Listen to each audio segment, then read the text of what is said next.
Hi everyone. So I'm going to talk about the difference between privileges and rights again, because there was a lot of what was his name?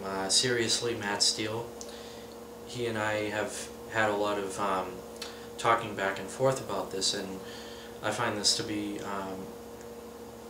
enlightening and informative and challenging. And the thing is, he and I definitely see differently, in that I believe, and what I've grown up with, is that a right is something you're born with. It is part of your humanity. It's natural. And he believes, he directed me to a video, and I'll post it in the link that way. I'll post it in the sidebar. But the video basically talked about how a right is a contract with government, and it is not. In our Constitution, it is put in our Constitution not as a contract or part of the contract, or it's not a contract. It is put there to remind the government of where their boundaries lie, and if they overstep those boundaries, then the culture, the society, will see to it that there is dissent to that action.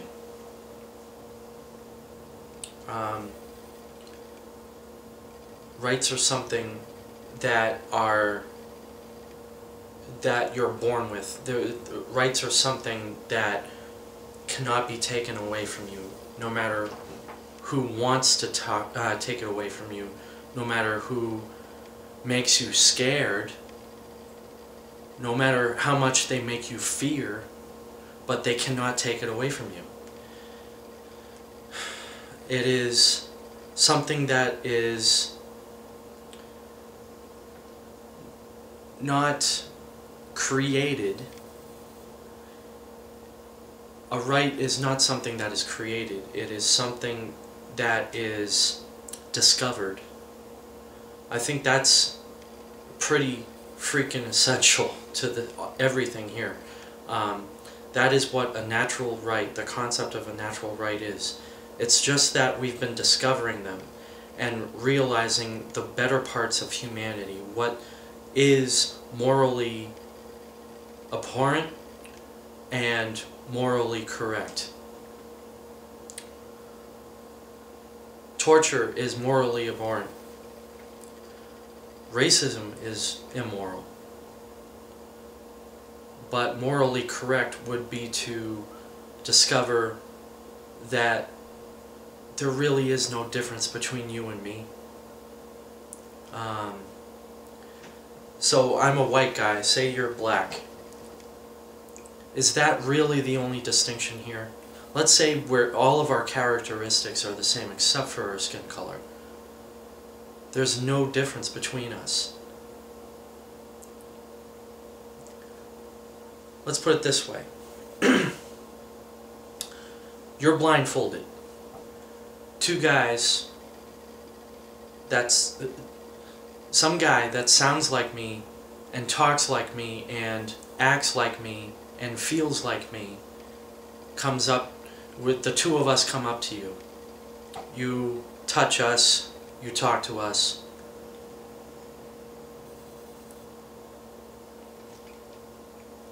That's what it is to be colorblind. And that is morally correct. And that is why blacks have rights. That's why whites have rights. That's why dogs have rights. That's why a bird has a right. You know what I'm saying? It's not a contract. Birds have the right to life. Birds have the right to sing. Because it's part of their nature. Birds gather together. We gather together. These are rights.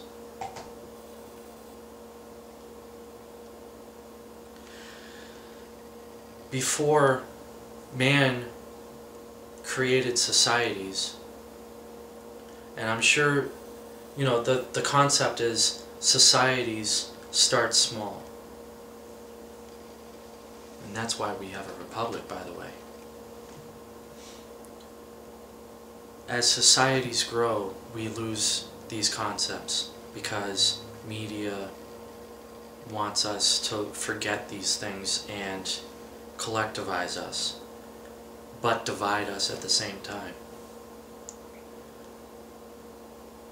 The more that we think that the government is almighty and our God, the more that we forget who we really are. You or me, I'm you. It doesn't matter. And I hope that this brings a little bit more light to this subject, because this is the kind of thing that our founders understood perfectly.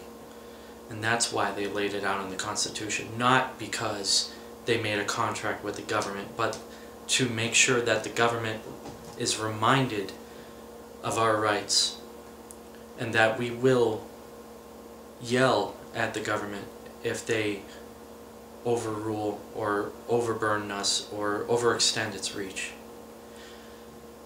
Just food for thought, if you want to call it food for thought. But leave your comments in the comment section, and let's keep this going. Alright, guys?